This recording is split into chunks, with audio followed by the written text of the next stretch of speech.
So what we have here today is something that arises every time somebody brings up a P0420 code of using lacquer thinner in their car, put it in the gas tank.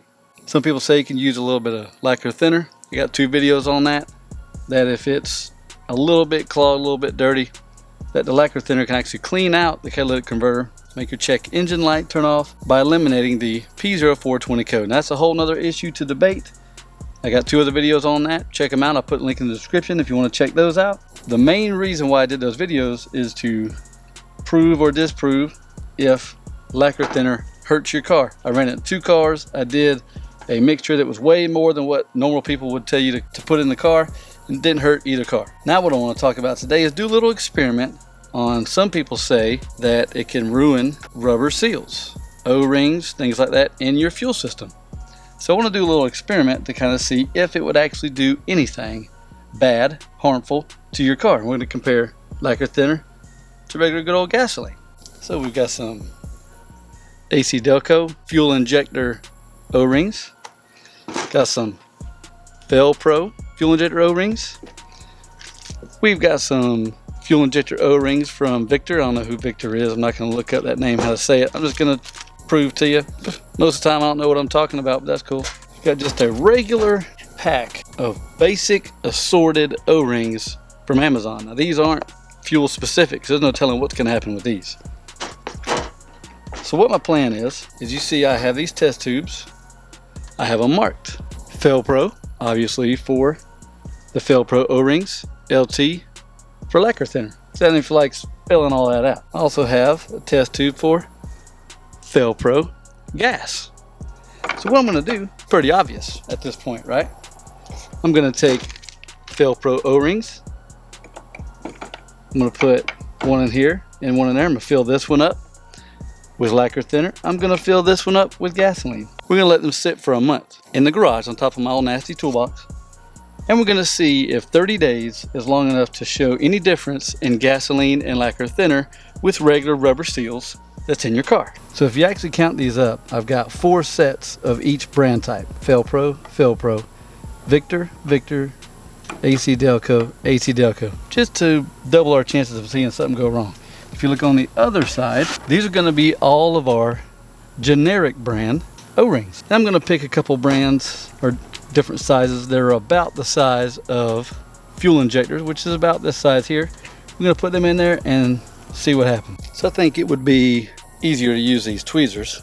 Now one cool thing about it is this little cheap kit from Amazon came with these tweezers. So you can reach right in there and get you an O-ring with no problem. I don't know. Maybe it's to take them off of whatever you're working on.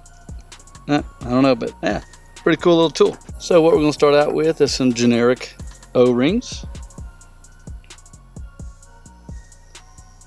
Drop it right in there like that.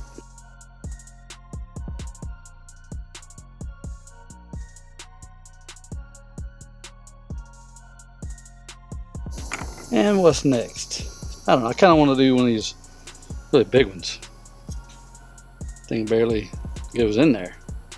You know what? I'm gonna have to. That may be trouble getting that out. I better not do that. Let's just keep going down the line.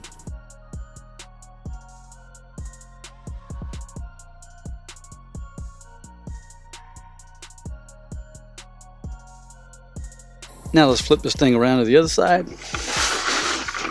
Get to the name brand O-rings. So we have AC Delco.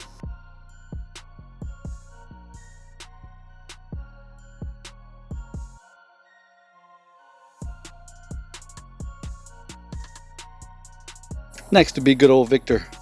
Don't know who Victor is, but makes O-rings. There we go.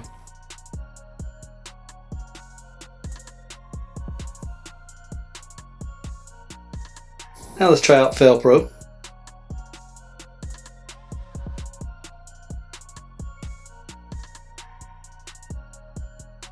Now it's time to fill our baster with some lacquer thinner.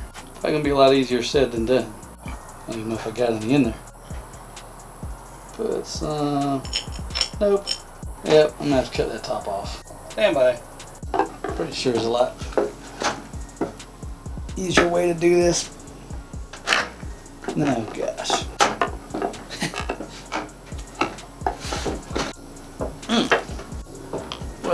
want you to get into this thing.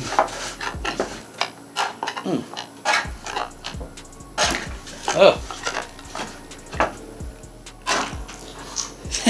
There we go.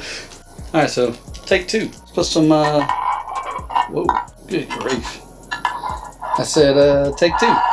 We'll put some lacquer thinner in the baster. Wow. Put some in the Felpro. Oh my goodness. And all over the other stuff. Ah. Alright. New plan. Take it off. There. So I can make a mess on my own. Definitely could have made more of a mess just pouring the junk. Thought I was being real good and scientific about this, but reality I'm showing that I'm an idiot. There we go. Let's put a little more in this one. It's lacking a little bit. I don't want it to feel left out.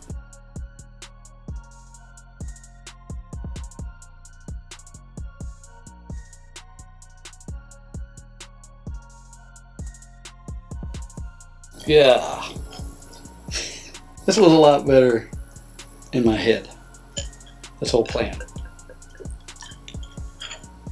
And there we go.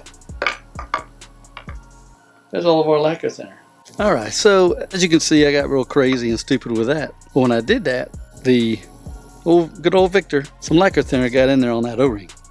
So what I'm going to do is, that's supposed to be a gas one. So we'll remember the one that's smeared real bad. That's the Victor that got a little bit of lacquer thinner in it. But what I'm going to do is I'm going to put some gas in there. I'm going to slosh it around. I'm going to pour it out, put that O-ring back in there, fill it full of gas. That'll actually kind of simulate what may actually happen in your fuel system when you put lacquer thinner in it. So now let's put gas in the rest of these other ones after we clean Victor out. Well, here we go with these wonderful new type gas cans. Do a little different this time. Get some good old gas. Got some brand new gas from the Shell station.